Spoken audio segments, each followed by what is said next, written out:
Hi friends, welcome back. ఈ video మెయిన్గా students కోసం, జాబ్ సర్చింగ్ వాళ్ళ కోసం అండ్ జాబ్ హోల్డర్స్ కోసం మాత్రమే. Others, if you are interested you can still watch it. Otherwise it will be boring for you, అంటే చాలా బోర్గా ఉంటుంది. You can skip it. And coming to our video, నేను ఒక టాపిక్ని ఎప్పటి నుంచో మీతో షేర్ చేసుకుందాం అనుకుంటున్నా.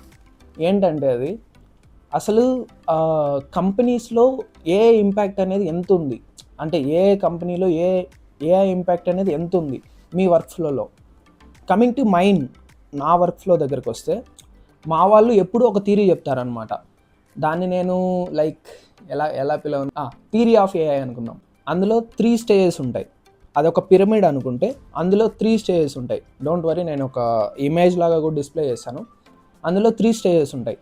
Number 1 QA chatbot, initial stage అనమాట, బేస్ స్టేజ్. ఇక్కడ ఇస్తే చూడండి, ఇది పిరమిడ్ అనుకుంటే అందులో stage 1 Q&A chatbot.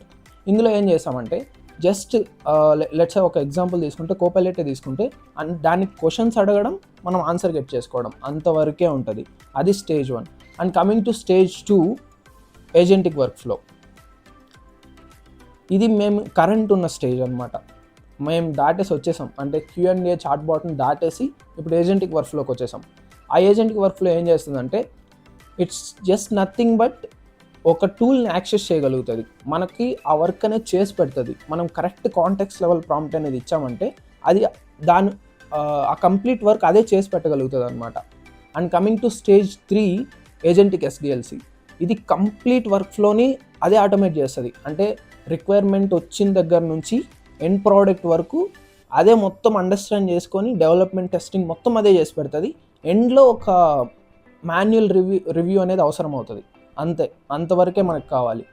I don't think it will be come sooner, but I guess it will come. Yes, మీరు నమ్మినా నమ్మకపోయినా మేబీ రావచ్చు, రాకపోవచ్చు.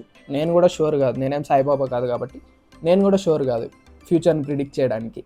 అండ్ ఇక్కడ వచ్చి 3 అవసరం మాత్రమే ఉంటుంది. మా సీనియర్స్ చెప్పిన దాని ప్రకారం 3 అవసరం మాత్రమే ఉంటుంది. నెంబర్ 1 ఒక డెవలపర్, నెంబర్ 2 ఒక టెస్టర్, అండ్ పిఓ అంటే క్లయింట్ సైడ్ వాళ్ళు. మిగతా అంతా ఏజెంటే చేస్తూ ఉంటుంది, మిగతా వర్క్ ఫ్లో అంతా ఏజెంటే చేస్తుంటుంది. అండ్ ఈ వీడియో ఎవరైనా అదర్ కంపెనీ వాళ్ళు చూస్తుంటే జస్ట్ యాడ్ 1 కామెంట్, లైక్ మీ కంపెనీలో, మీ వర్క్ ఫ్లోలో ఏ ఇంపాక్ట్ అనేది ఎంత ఉంది, సో దట్ స్టూడెంట్స్ ఎవరైతే ఇప్పుడు గ్రాడ్యుయేట్ అవుతారో లేకపోతే ఇప్పుడు చదువుకుంటున్నారో వాళ్ళు తెలుసుకుంటారు. అండ్ జాబ్ సర్చింగ్ వాళ్ళు ఎవరైతే ఇప్పుడు జాబ్ సర్చింగ్కి వెళ్తున్నారో వాళ్ళకి తెలుస్తుంది ఏ ఇంపాక్ట్ ఎంత ఉంది, మనం ఎంత నేర్చుకోవాలి అని చెప్పేసి. ఆల్రెడీ జాబ్ చేస్తున్న వాళ్ళు, నీలాంటి వాళ్ళు, నాలాంటి వాళ్ళు కూడా మనం ఎంత అప్స్కిల్ అవ్వాలనేది తెలుస్తుంది వాళ్ళకు కూడా. So just please add 1 comment. And నేను ఇచ్చే రికమెండేషన్ ఏంటంటే స్టూడెంట్స్కి కానీ జాబ్ సర్చింగ్ వాళ్ళకి కానీ try to add AI related skills మీ వల్ల ఎన్ని వీలైతే అన్ని, ఎందుకంటే ఇట్ విల్ బీ హెల్ప్ఫుల్. నేను రియల్ టైం ఫేస్ చేస్తున్నా కాబట్టి నాకు బాగా తెలుసు ఏఐ రిలేటెడ్ స్కిల్స్ నీ కెరియర్లో ఎంత ఇంపాక్ట్ తీసుకొస్తాయని చెప్పేసి నాకు బాగా తెలుసు అనమాట. సో ట్రై టు యాడ్ ఎన్ని వీలైతే అన్ని. నేను ఒక చిన్న యూస్ కేస్ చేసి పెట్టిన దానికే మా మేనేజర్ అండ్ మా టీమ్ లీడ్ నాకు ఒక అప్రిషియేషన్ ఇచ్చారు. సింపుల్ కైండ్ ఆఫ్ థింగ్, ఒక కుడోస్ లాంటిది ఇచ్చారు, చిన్న యూస్ కేస్.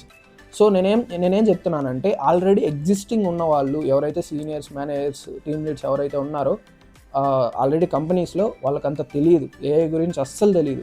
కనీసం ఒక కోపైలట్కి ఓకే కొంతమంది ఉన్నారు, చాలా మంచిగా తెలిసిన వాళ్ళు కూడా కొంతమంది ఉన్నారు, లేరని నేను చెప్పట్లేదు కంప్లీట్గా. కానీ మ్యాక్సిమం 70% మెంబర్స్కి అసలు ఒక కోపైలట్ ప్రాంప్ట్ ఎలా ఇవ్వాలో కూడా తెలియదు. సో దాన్ని నేర్చుకోవడం వల్ల నీ ఆపర్చునిటీస్ పెరుగుతాయి. రేపు పొద్దున్న ఈ SDLC మొత్తం ఆటోమేట్ అయిపోయినా కానీ నీకు ఏ రిలేటెడ్ స్కిల్స్ ఉంటాయి కాబట్టి నీకు ఖచ్చితంగా ఆపర్చునిటీస్ ఉంటాయి. That's it for the video. See you in the next video. Until then, bye bye.